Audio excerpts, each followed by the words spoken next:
Welcome to SML Total Access, where we break down news, predictions, and more in our Madden League. Now, let's get fired up for SML football. Hello and welcome back to SML Total Access, the midweek edition. I am Primetime000, and with me today is my trusted midweek co-host, Coop. What's going on, brother?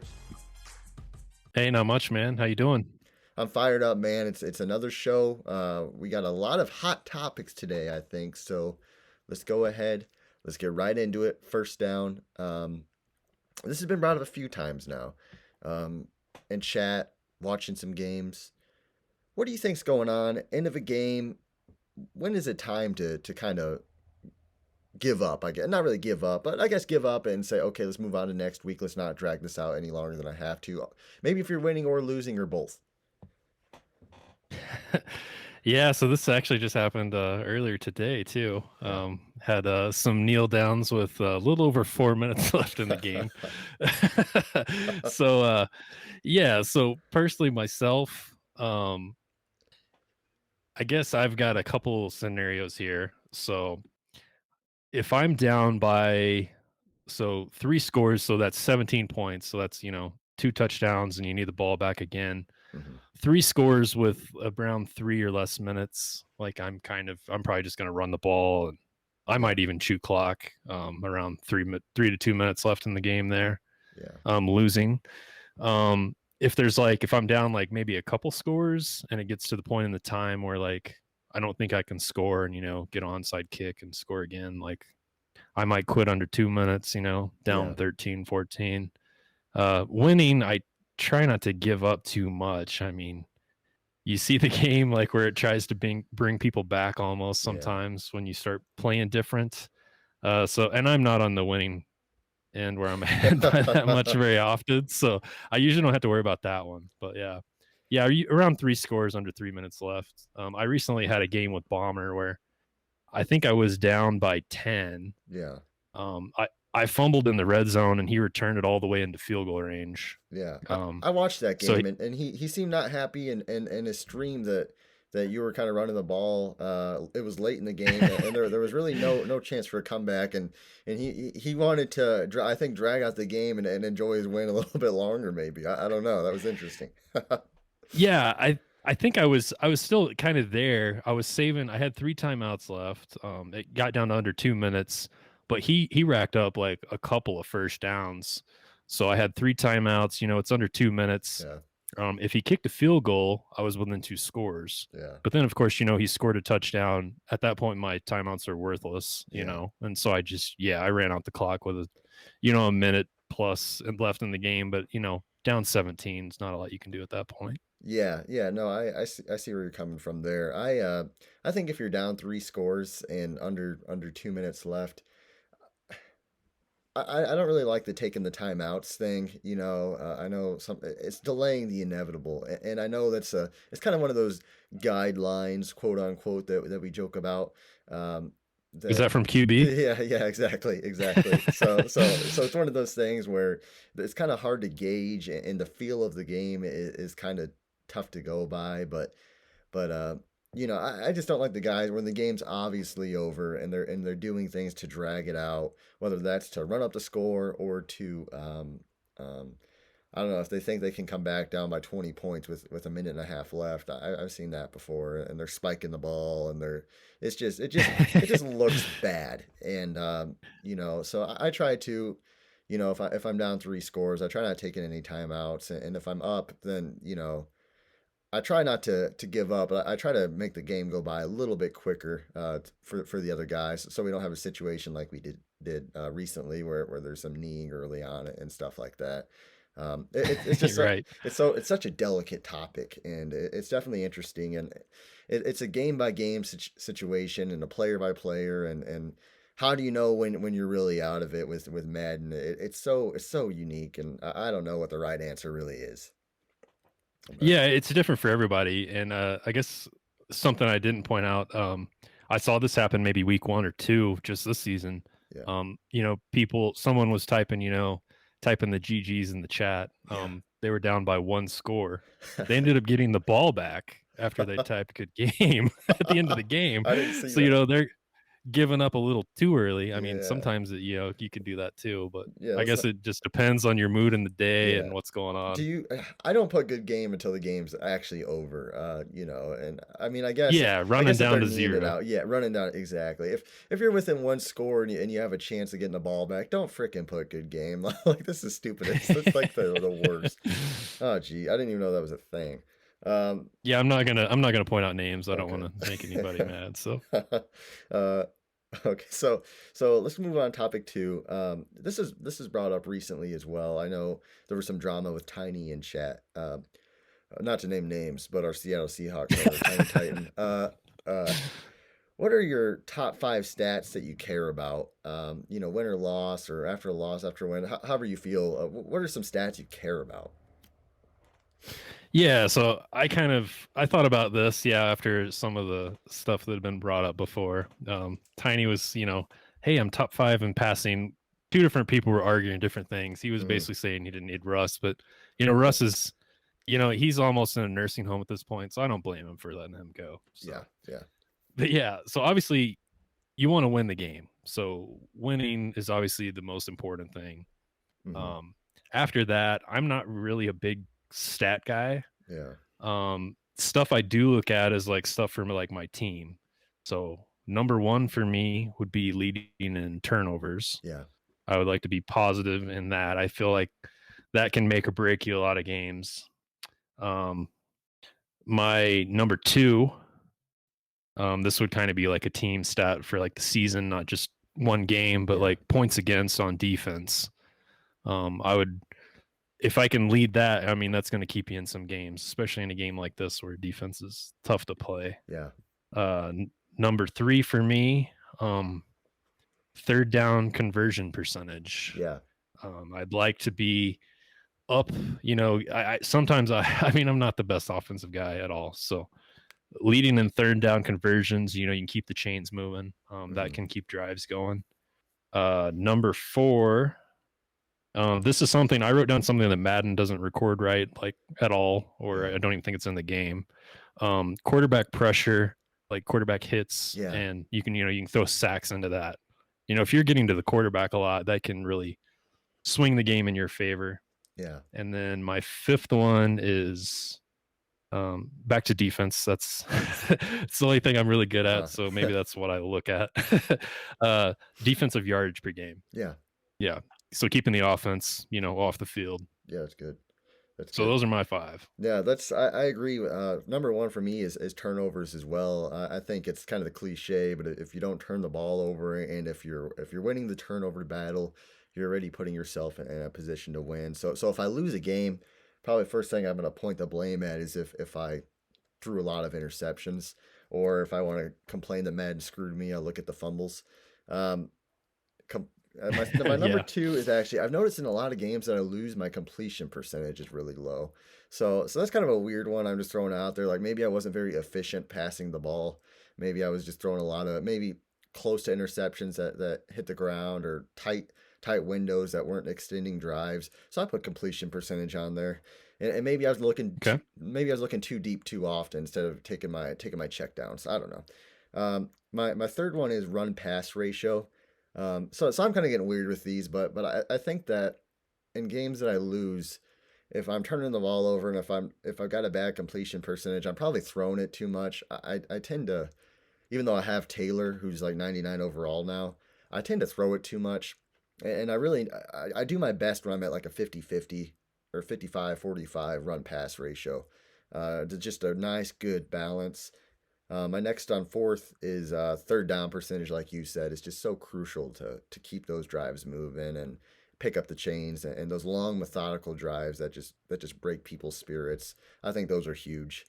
And my last one is red zone touchdown percentage opposed to field goals. First of all, I'm not good at Oh, kicking nice. field Yeah. goals, but how many times do we get down in the red zone? And it's hard. That's when the defenses, I feel, actually step up is in the red zone. It's so condensed. I know it sounds cliche, but if you have a high touchdown percentage in the red zone and you're not getting stuffed at the goal line, I feel good when I'm doing that. I get so pissed when I have to kick field goals, and I probably will miss them anyway. But that's for me is my 5. It's probably weird, but whatever. No, that's good. I think 5 red zone was one that I guess I'd thought about before I made the list and then kind of forgot about it. So that probably would have been there instead of defensive yardage Yeah, for me. yeah, no, that's good. So I think we can move on to third down now. This was brought up again. This has been brought up on a few podcasts probably now, and it'll be hammered forever for the rest of eternity. Is meat, third down? Is meats done? Is meats cooked? And are we? So I have a couple answers for this. If we're just talking just this Madden alone, I'm going to say yes. If that means like him making it to a Super Bowl, I'll say yes, he's done. If we're talking next Madden and beyond, I would say no. Okay. I mean, he's been pretty consistent. I mean, he's the one with all the stats, but his win percentage, other than taking the playoffs out of it, I mean, he's winning a lot of games like all the time. So I'm gonna say no, he's not done forever, but yes for this Madden. Yeah, it's so tough. I know he's got a lot going on, and but I think he still can be a top player. He's still got Kyler Murray. It'll be interesting to see in that division and in the NFC where anybody can win how he's able to ride the ship. But like you said, he's gonna have an early pick. He does a lot for the league. He commentates. He does graphics. He's gonna be a top 5 probably team draft pick, and he's gonna get a team he likes. Maybe he'll go back to Baltimore or pick, I don't know, the Chargers or somebody who's going to be good. And like you said, if not this cycle, then I'm sure we will see a resurgence of Meats next cycle. So hang in there, Meats. I think he's got the SML rallying around him at this point. So we'll see. Yeah, I hope he proves me wrong. so let's move on. Fourth down now. We said his Meat's done. Now it's only fair to ask, is Graham's back? Or let's get on the positive note now. I know Graham's just lost to Washington football team, but Washington's actually, top 5 player probably in the league, top 6. So outside of that game, do you think Graham's is kind of working his way back now? Yeah, so that game just happened today against QP. I think it was fairly close. I mean, QP kind of was taking control of the second half of that game, and my internet cut out and I didn't catch the end. Yeah. But yeah, I'm gonna say yes, Grams is back. He finally put together a defense that he traded all away early on. Yeah. Maybe looking back, he probably regrets that. Yeah. But Grams is he's a solid user. Yeah. I think maybe some of those moves he made to try to, navigate his cap, maybe if he could go back and do it differently, he would. But I think now he's got a team that maybe he kind of likes again. And I'm going to say yes, he's back. Yeah. Playoffs for Grams. Oh, yeah, baby. Let's go. I think I'm feeling good. I think he's been fairly mediocre this cycle, probably to the standards we're used to anyway. I think he made the playoffs once or twice. But overall, he does have a pretty solid body of work in the SML in terms of making the playoffs. And so if he's starting to show some signs of life, I think we can be quick to say that he's back. So I think it'll be good for the league if Grams returns to form. So I'm going to say, yeah, I think he's back. I think we're still going to see some sort of hiccups in the road, but long story short, Grams will be back. He'll be back in the playoffs. And watch out now. Watch out, because the NFC is anybody's game. And Grams has been in the playoffs. He's won some big games. He hasn't won a Simbardi yet, but he's been there. So watch out if Grams does make the playoffs. I think he could beat anybody in the NFC. That's true. So let's move on now to the extra point. We're around 15 minutes here on the podcast.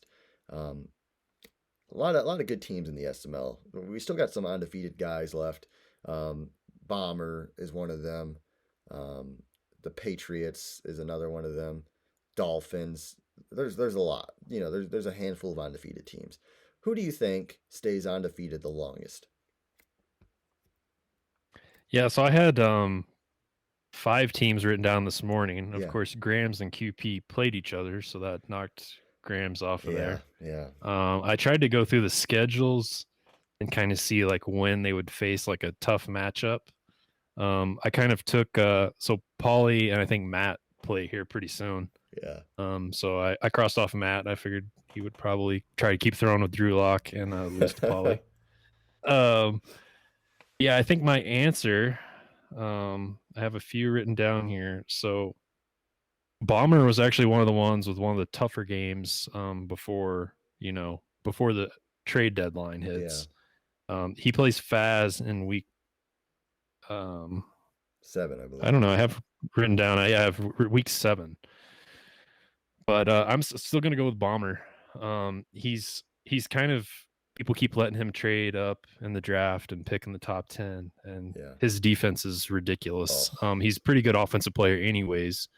I know he has some stuff with Josh Allen where he doesn't like all of his passes, but yeah, his defense. And I was looking the other day when we were pulling the top 5 stats. I was looking at red zone stuff, and I think he maybe was leading when I checked. Teams are only scoring about 50% of the time in the red zone. That's counting field goals. But that's extremely low. His defense is too fast, so I'm going to go with Bomber. He might, struggle at the end of the season, but I think he's going to be the last undefeated team standing. Yeah, I think that he's a good pick. And that defense, like you said, a lot of hype is around that running back he's got and excuse me, some of those receivers he's got. But that defense, I think, is kind of his strong suit now with Street and with Khalil Mack and Henderson or whoever he's got out there. There are just loads of superstar dev players who make a difference for him, and obviously he plays a good defensive scheme as well. So I think he's one of my guys that's going to remain undefeated. He has a Colts coming up, he has the Vikings, and he has the Patriots. All pretty tough matchups, but I think he's. That's true. Yeah, I actually missed you play him week 6. Yeah, so I had that written down here and I skipped over it. I'm a has-been now, so it's okay. You can skip over me. I'm in the twilight. So I since you picked a Bomber, I'm just gonna go and I'm gonna say Paulie. Paulie's gonna stay undefeated the longest, just because he's already beat some pretty tough guys, and really his schedule lightens up somewhat. He's got the Patriots next after his bye week. Then he plays the Jets, and the Bills are in there, and Tiny's on there, and he plays me week 10.